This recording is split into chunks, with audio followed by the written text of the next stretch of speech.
All right. Hi, everyone. My name is Tom Schermerhorn, and I am from the Humane Society of the Pikes Peak Region. And I am here today to talk to you all about the science of a dog's nose. Now, a lot of people don't realize that our pets have a really cool superpower that enables them to do their own really cool things that all has to do with their nose. So what I'm going to do is I'm going to show you some pictures. I'm going to pull up a PowerPoint here, and I'm going to show you all about a dog's nose. All right, let me see if I can share my PowerPoint. There we go. So you can see it's a dog's nose, and it looks like that dog is ready for some treats. Whoop, whoop. Everybody loves treats, especially those pups. And so something that's really cool about dogs is they have an awesome sense of smell. Now, I know there's a lot of text on here. Don't worry, I'm going to explain it all. So dogs, one of their superpowers is they have a sense of smell that is about 10,000 to 100,000 times better than your or my sense of smell, which is pretty crazy if you think about it. So if you get home and your mom's baking cookies and you take in a big whiff, you might be like, wow, it smells really good in here. To your dog, they must be going crazy because their nose is so powerful. If your neighbor was 2 doors down and they had their window open and they were baking cookies, they could even smell that from your house, which is pretty mind-blowing, pretty crazy. And so how it works is when your dog sniffs in, they bring in a bunch of air molecules. Everybody take a big deep breath in. Yep, hopefully nobody has any bad smells in their house, only good things coming in. But when your dog does that, they have a lot of little air molecules that get sucked up into their nose, and they use what are called their olfactory glands. Can you guys all say that at home? Say it with me. Are you guys ready? Olfactory. Say it really deep. Olfactory. Nicely done. Nicely done. And what their dogs do when they use that is their little air molecules, and I'll show you a little picture here too, that go inside your dog's nose. And you'll notice on your screen, you can see a little orangey greenish thing. That's the olfactory glands. And so the air molecules go in those little crevices and they get stuck in there, and it tells the dog's brain what is around them. And they have lots and lots more of those glands than we do as humans, which is pretty cool. And when your dog is sniffing around and when they're checking their messages, if they're smelling around, if you're walking your dog and they're smelling and peeing on different things, what they're doing is they're sending messages to other dogs. And what they can tell by sniffing each other's pee is they can actually tell which dog was there, what breed they were, how old the dog is, if they're healthy or not healthy, if they're a boy or a girl. They can even tell just by the sense of smell of their pee, which is really gross, really silly, but true. They can tell what direction that dog actually went after they went pee, which is pretty crazy. So what we're going to do is we're going to check out this really cool short video, and this video is going to tell us how a dog uses their sense of smell. Let's check it out.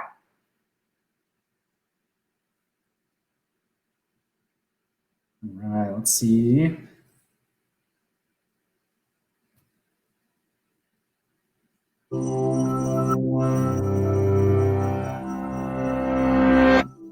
Hi, Bob. Morning, Kelly. The tulips look great. Have you ever wondered how your dog experiences the world? Here's what she sees. Not terribly interesting. But what she smells, that's a totally different story. And it begins at her wonderfully developed nose. Your dog catches the first hints of fresh air. Her nose's moist, spongy outside helps capture any scents the breeze carries. The ability to smell separately with each nostril, smelling and smelling, helps to determine the direction of the smell's source, so that within the first few moments of sniffing, the dog starts to become aware of not just what kinds of things are out there, but also where they're located. As air enters the nose, a small fold of tissue divides it into two separate folds, one for breathing and one just for smelling. This second airflow enters a region filled with highly specialized olfactory receptor cells, several hundred millions of them, compared to our 5 million. And unlike our clumsy way of breathing in and out through the same passage, dogs exhale through slits at the side of their nose, creating swirls of air that help draw in new odor molecules and allow odor concentration to build up over multiple sniffs. But all that impressive nasal architecture wouldn't be much help without something to process the loads of information the nose scoops up. And it turns out that the olfactory system, dedicated to processing smells, takes up many times more relative brain area in dogs than in humans. All of this allows dogs to distinguish and remember a staggering variety of specific scents at concentrations up to 100 million times less than what our noses can detect. If you can smell a spritz of perfume in a small room, a dog would have no trouble smelling it in an enclosed stadium and distinguishing its ingredients to boot. And everything in the street, every passing person or car, any contents of the neighbor's trash, each type of tree, and all the birds and insects in it has a distinct odor profile telling your dog what it is, where it is, and which direction it's moving in. Besides being much more powerful than ours, a dog's sense of smell can pick up things that can't even be seen at all. A whole separate olfactory system, called the vomeral nasal organ, above the roof of the mouth, detects the hormones all animals, including humans, naturally release. It lets dogs identify potential mates or distinguish between friendly and hostile animals. It alerts them to our various emotional states, and it can even tell them when someone is pregnant or sick. Because olfaction is more primal than other senses, bypassing the thalamus to connect directly to the brain structures involving emotion and instinct, we might even say a dog's perception is more immediate and visceral than ours. But the most amazing thing about your dog's nose is that it can traverse time. The past appears in tracks left by passers-by and by the warmth of a recently parked car or the residue of where you've been and what you've done recently. Landmarks like fire hydrants and trees are aromatic bulletin boards carrying messages of who's been by, what they've been eating, and how they're feeling. And the future is in the breeze, alerting them to something or someone approaching long before you see them. Where we see and hear something at a single moment, a dog smells an entire story from start to finish. In some of the best examples of canine-human collaboration, dogs help us by sharing and reacting to those stories. They can respond with kindness to people in distress or with aggression to threats, because stress and anger manifest as a cloud of hormones recognizable to the dog's nose. With the proper training, they can even alert us to invisible threats ranging from bombs to cancer.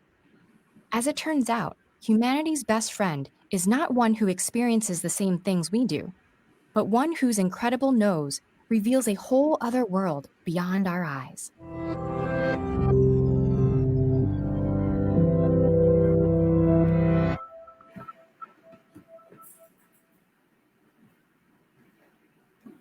All right, so that was super cool and a really cool way for us to see how dogs use their sense of smell. Now, I'm gonna go back to my presentation here and show you some more cool pictures and things that you can do. Here we go. So what you can do is, well, first we're gonna talk about some superhero dogs like they talked about in that video. So there are some dogs that are trained to use their nose, use that sense of smell to do really cool jobs. Take a second, think about what cool dog jobs there might be out there. Okay, I got a couple that I want to share. The first one, there are bomb sniffing dogs that are part of the Army, part of the Navy, part of the Marines, and they are trained to smell little chemicals that are in bombs, which is pretty crazy, and they can help make sure people are safe. Like in the video too, there are dogs that are trained to identify if a person is sick or not feeling well. There are dogs that are trained to smell drugs and help keep people safe that way, as well as rescue dogs. So they can be shown, or they are allowed to sniff a piece of the person's clothing, and then they get that scent molecule stuck in their brain and they remember what that smell is like, and they use that to find the person out in the wild, which is pretty cool. All right, now your dog, believe it or not, is also a superhero. It has the same superhero powers that the dogs that we've seen so far. And what that looks like and what your dog can do is they have that amazing sense of smell, and you can help train them and help them use their superpower.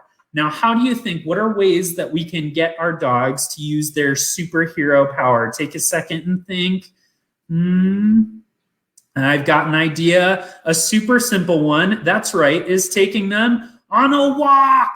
Dogs love walks, just like in this picture. Super exciting. And if you take your dog on at least one walk a day, they actually will get a lot of enrichment and a lot of smells that they can smell. Now, what is enrichment, you might ask? That is things that can stimulate your animal's mind or their sense of smell. So you might do things like using paper towels and putting treats in there. You can make little things that your dog can try to get out and get those treats out of there. They're using their sense of smell to figure out where those treats and food are and how they can get them out. That's called a snuffle mat that just popped up. Snuffle mats are great enrichment for your dog. They have to use their nose. You can also use a pie tin and put tennis balls in it and put some treats underneath there. It's a great form of enrichment for your dog. And last but not least, you can even use some smells. If you have some smells around your house, always Google it, make sure it's safe for your dog. But you can do that, and they can actually use that as enrichment to really use their sense of smell and their superhero power. All right, I did a quick video to show you my dog doing some cool treat search in action. So we're gonna check that video out. And this is just a cool video for you to see something super simple as just hiding treats around your house can be a great form of enrichment. All right, let's see.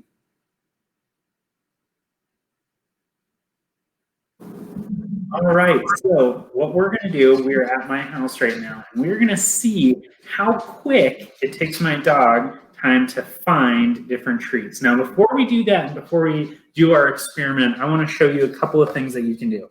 What I'm gonna do to show you and to demonstrate how you can give your dog some enrichment is I just have some stinky treats here. These are some salmon flavored treats. Those are her favorite. They're pretty stinky, so she can find them pretty easily. So what you can do is hide these in different parts of your house and see how quickly your dog can use their nose, their superpower, to smell and find those. Another thing that you can do is take things like a paper towel roll. And you can actually put them inside here, just like this. And then what you can do is fold the ends. So just kind of fold them so the treats can't fall out of there. And do the same on the other side. Just fold it in, just like that. And then you can leave these out and let your dog try to figure out how to get those treats out of there. It's a great form of enrichment because not only are they using their nose to figure out where those treats are, but then they have to use their brains to figure out how can I get the treats from outside of that or from the inside of that tube. You can also put multiple tubes out to try to test your dog and see if they can figure out which tube has the treats in it. But like I said, for today, what I'm going to show you, super simple one that you can do with your dog is just to hide some stinky treats around a room and see how quick they can find them. Let's check it out. Okay, so what I'm going to do is I'm going to take some of the treats. I'm going to put one in her Kong. I'm going to put one in her puzzle feeder. This is also a great thing if you have a fast eater. Puzzle feeders are great. I'm going to hide a couple of these treats in different locations, and we're going to see how long it takes for my dog to find them. So there's my dog, Chinook. She's ready to go. She heard the word treats, so she is ready. Are you ready? Go. Find. Come on. Ready, go. Come on. All right, there she goes. Where are those treats? Where are they? Now, we give her Kongs pretty regularly, so she knows there's a treat in there. She got the puzzle feeder one pretty quick. Let's see if she uses her nose to figure out where those other treats are. Oh, she found one. She got a whiff, you could tell. So there, she just used her nose again to find that one. Pretty easy. So she's smelling. She's trying to figure out, make sure she got all the easy ones first. There we go. Good girl. Good girl. Fine. There's one more. There's one more. in your She's probably waiting for me to leave so she can really get that one out of there. There we go. And see, Kongs are also great enrichment because it makes them use their brain to figure out how to get that treat. You can tell she's using her nose to smell the ends, so she knows there's a treat in there. She's just got to figure out how to get it out. So she'll probably work on this for a little bit, but just an example of a super easy way that you can give your dog some enrichment and ways that they can use their nose. Good girl, Chinook. All right. So that just is a cool example. You can tell my dog is a little camera shy, but really cool to be able to give them to do some cool nose work. I see Lori typed in too that she loves to have your dog do nose work, which is awesome because we have one last video that I want to show you. Be sure to type in any questions or anything that you have for me. I'll try to answer them after this last video that we have. But this is a more advanced way to get your dog to use their sense of smell. So we're going to check out Ruth from 2x4 Dog Training. She's awesome. She works with the Humane Society a lot. She helped us make this video for our summer camp, but it's a really cool way to get your dog to use their nose. So let's check out this last video. That's really cool that you can check out and see how they use their nose. We're doing nose work. Canine nose work. What is that? Well, it's a sport, another sport that you can do with your dog. You can take a lot of classes to do it and then compete, or you can do it at home. There's lots of ways to do it at home. So, what is it? Basically, the dog uses their nose, which is one of their most pronounced senses, to find something. It might start out as food, then toys, and then eventually odor. So what is odor? It's just a couple essential oils. So when you're doing nose work, they put just a couple drops on a Q-tip, tiny little Q-tip. And then you put it in a little tin and you hide it. And then you tell the dog, you teach the dog to search or find it, and the dog has to use their nose and they have to find it. Once they find it, what do we always do when the dog gets it right? We reward the behavior. So then we give them treats or a toy or something that they like. So today, we're going to see Tova in action doing it outside, which is extra hard because there's a lot of smells outside. Now, one thing about this exercise for your dog is that it makes them mentally and physically tired, gives them some good exercise. It's really good for dogs of any age because even an old dog can still use their nose, or a dog that's injured, recovering from surgery, arthritis, or even a dog that's fearful or shy. So all personalities can do nose work, so it's really fun. And they do it one at a time. So let's say you have a dog that's not good with other dogs. They can still do this sport because they only go one dog at a time. So it's very inclusive sport, which we really like. So what we're going to do today is I'm going to hide these two little tins. I have two of them. We have these cute little smiley faces. Ooh, so cute. And we're going to hide them in two places, and then we're going to tell Tova to go search. And you're going to get to watch him find them. Some dogs find them right away. Every dog searches a little different. Some search high in the air. They air search. Some go straight to the ground and search around the ground. Some will check every surface and then eventually find it. So every dog's a little different, but it's really fun to watch them work. Stay tuned. And I want to know, Terry, how do we know if Tova gets it right? How do we know if he finds the odor? So every dog is different. We don't teach ways to that. They kind of do it and you notice. And for Tova, he'll smell it. He looks back up at me because he knows that when he finds the odor, he's going to get cold. So if he sniffs it and looks up at me, if I don't respond fast enough, he's that like this. So every dog, he smells something. yeah, every dog is different, like she said, and so they'll tell us when they find it. So our job as the teacher and the partner is to make sure we notice when our dog gets it right, and then we pay them for it. All right, let's see how Tova does. Okay, let's go. Let's go find it.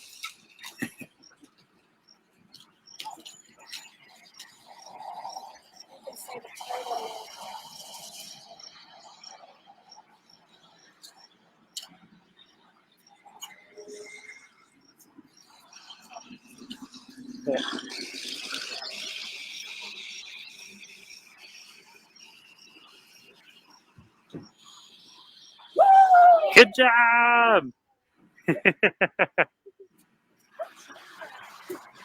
Found it. All right, so I get to hide the scent. We're really gonna test the sniffer today.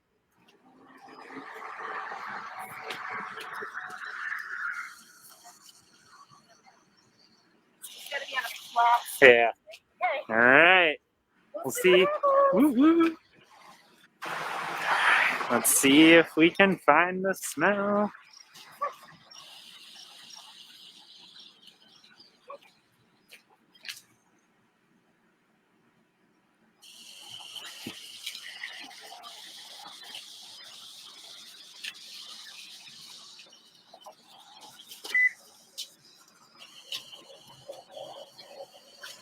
Oh, good job.